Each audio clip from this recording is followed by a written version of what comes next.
কিন্তু হাদি ভাইয়ের ইনসাফের যে লড়াই, সেই লড়াইয়ের নিশ্চয়তা প্রদান করেই আপনারা প্রয়োজনে হাদি ভাইয়ের সাথে কণ্ঠস্বর মিলান, ঠিক করে দেবে ইনশাআল্লাহ।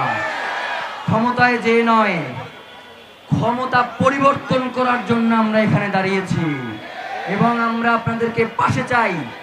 শহীদ ওসমান হাদি যেই কাজ করে গেছেন, আগামী এই ইলেকশনে 12 তারিখের ইলেকশনে যারাই ক্ষমতায় আসবেন, আপনারা দেখেছেন ইতিমধ্যে বিভিন্ন ফেসবুক পোস্টে হাদি ভাই এইটা বলেছেন, হাদি ভাই ওইটা বলেছেন, সবাই প্রার্থী।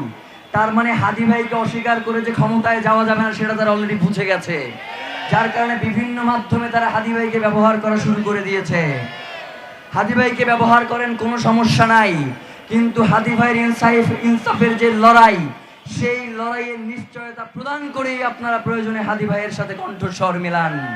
কিন্তু যদি শুধুমাত্র ব্যবসার জন্য, শুধুমাত্র ক্ষমতায় যাওয়ার জন্য যদি হাদি ভাইয়ের নাম ব্যবহার করেন, ক্ষমতায় যাইতে পারবেন না, ক্ষমতায় যাইতে পারবেন না।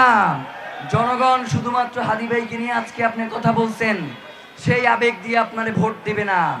আপনার আগের হিসাব এবং বর্তমান হিসাব দুইটা মিলাইয়েই আপনাকে ভোট দিবে। আগে যেই হাদি ভাইকে আপনি গালি দিছেন, সেই হাদি ভাইয়ের নাম নিয়ে আপনি সংসদে যাবেন, সেইটা হইতে পারে না, সেইটা আমরা হইতে দিব না।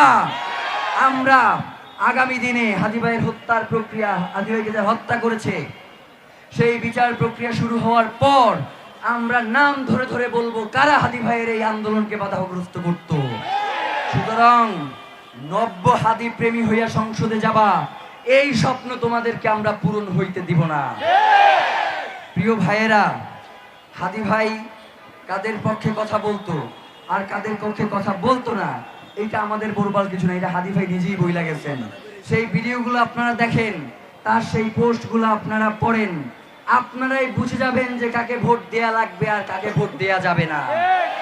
প্রিয় ভাইয়েরা, অনেকক্ষণ কথা বলেছি, আপনাদের শীতে সবার কষ্ট হচ্ছে আমরা জানি, কিন্তু এরপরেও আমি তো মনে করি এইখানে যারা আসছে তারা এই কষ্ট স্বীকার করবার জন্যই এইখানে আসছে।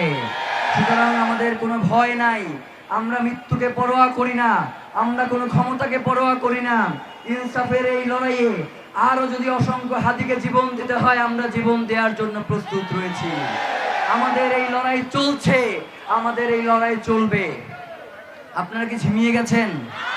সাংবাদিক ভাইদের দৃষ্টি আকর্ষণ করছি, আমাদের কথা এই পর্যন্ত, পরে আবার আমরা কথা বলবো। এখন আমরা আবার স্লোগানে ফিরে যাব।